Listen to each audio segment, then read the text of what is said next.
네, 안녕하세요. 오늘 함께 보실 말씀은 민수기 24장 1절부터 9절까지 말씀입니다. 발람이 자기가 이스라엘을 축복하는 것을 여호와께서 선히 여기심을 보고 전과 같이 점수를 쓰지 아니하고 그의 낯을 광야로 향하여 눈을 들어 이스라엘이 그 지파대로 천막 친 것을 보는데 그때 하나님의 영이 그 위에 임하신지라 그가 예언을 전하여 말하되 부올의 아들 발람이 말하며 눈을 감았던 자가 말하며 하나님의 말씀을 듣는 자 전능자의 환상을 보는 자 엎드려서 눈을 뜬 자가 말하기를 야곱이여 내 장막들이 이스라엘이여 내 거처들이 어찌 그리 아름다운고 그 벌어짐이 골짜기 같고 강가의 동산 같으며 여호와께서 심으신 침향목들 같고 물가의 백향목들 같도다. 그 물통에서는 물이 넘치겠고 그 씨는 많은 물가에 있으리로다.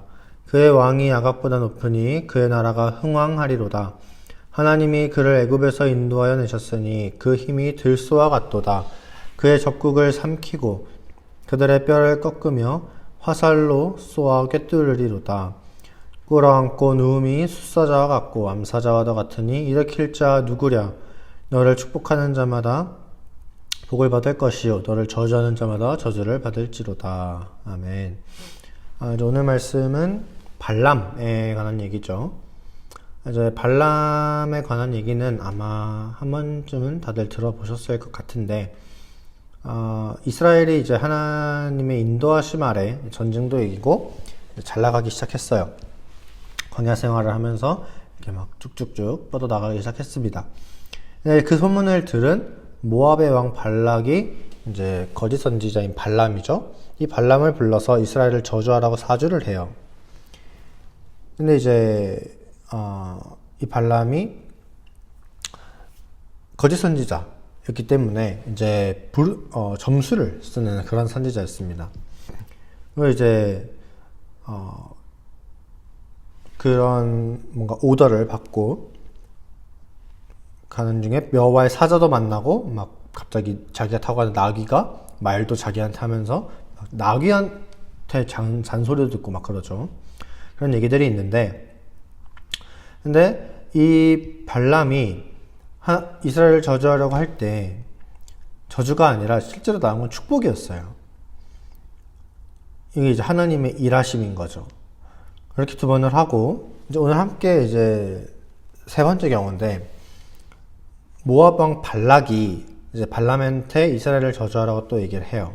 그래서 발람이 그 광야가 다 보이는 부올산 위에서 이스라엘을 이렇게 봅니다.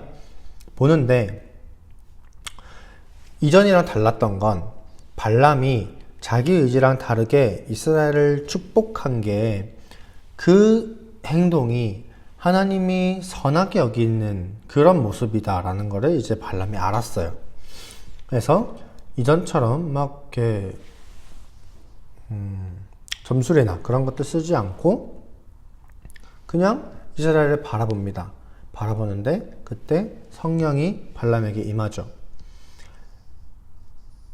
그래서 발람은 이제는 자기의 의지로 이스라엘을 축복하려고 해요. 그러면서 축복을 합니다.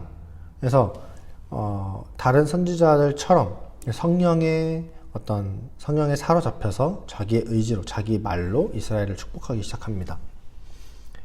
그래서 발람이 이스라엘을 바라보는 시선이 인간적인 시선이 아니라 이제 하나님의 시선으로 바뀐 거죠. 그리고 발람이 축복하는 내용은 이래요. 야곱이여, 내 장막들이, 이스라엘이여, 내 거처들이 어찌 그리 아름다운고 라고 합니다. 근데 이때 그 광야에 있는 이스라엘 백성들이 사실 특별하게 이런 아름다운 거라는 칭찬 혹은 평가를 들을 만큼 뭔가 잘 하고 있었던 건 없어요.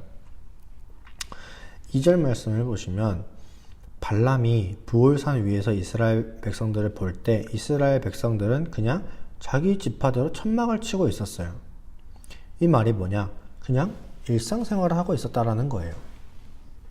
그렇죠? 텐트니까 당연히 거기에서 먹고 지내려면 천막이 있어야겠죠. 그러니까 자기들이 지내는 그 천막을 치고 있었고, 밥하는 사람들은 저쪽에서 밥하고 있었겠죠. 그리고 그런 것처럼 이제 일상을 보내고 있었어요.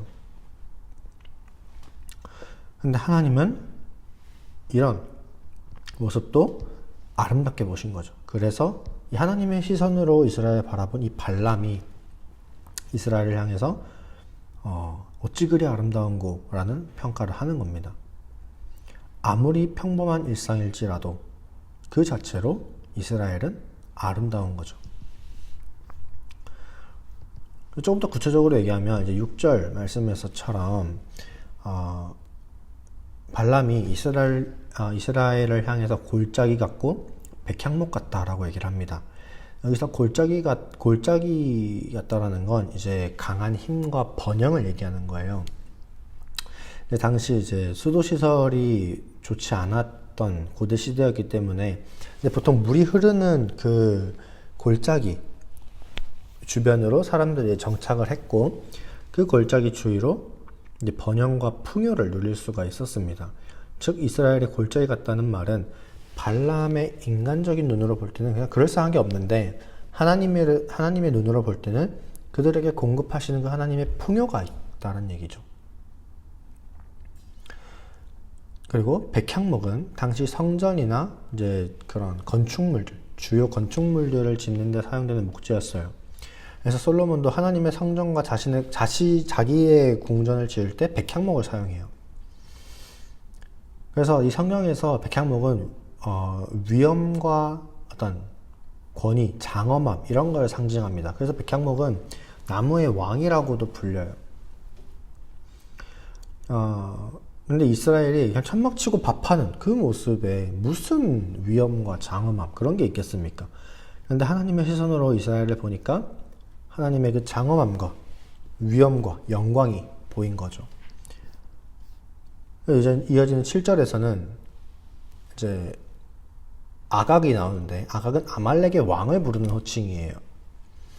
근데 발람은 이스라엘과 함께하는 그 하나님이 한 나라의 왕인 아각보다 높다라고 얘기를 하죠. 눈에 보이진 않지만 살아 역사하시고 이스라엘을 이끄시는 하나님이 당시 이 아말렉의 왕인 아각보다 높다라고 얘기를 하는 겁니다. 그런 하나님의 다스림을 받는 이스라엘, 하나님의 백성들이죠.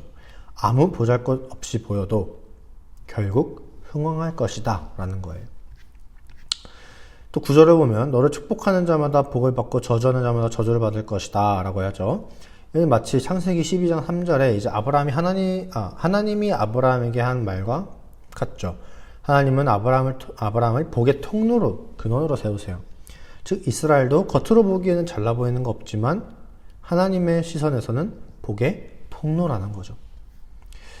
여러분들은 다른 사람을 볼 때, 특히 우리 교회나 다른 지체들을 볼 때 어떻게 보고 계신가요? 우리는 다른 사람들을 하나님의 시선으로 바라보고 있는가? 한번 돌아볼 필요가 있는 것 같아요. 우리는 인간적인 시선으로는 바라보고 있지 않은지, 하나님의 시선으로 바라보고 있는지 한번 돌아보길 바랍니다. 근데 우리는 이제 하나님의 시선으로 봐야겠죠.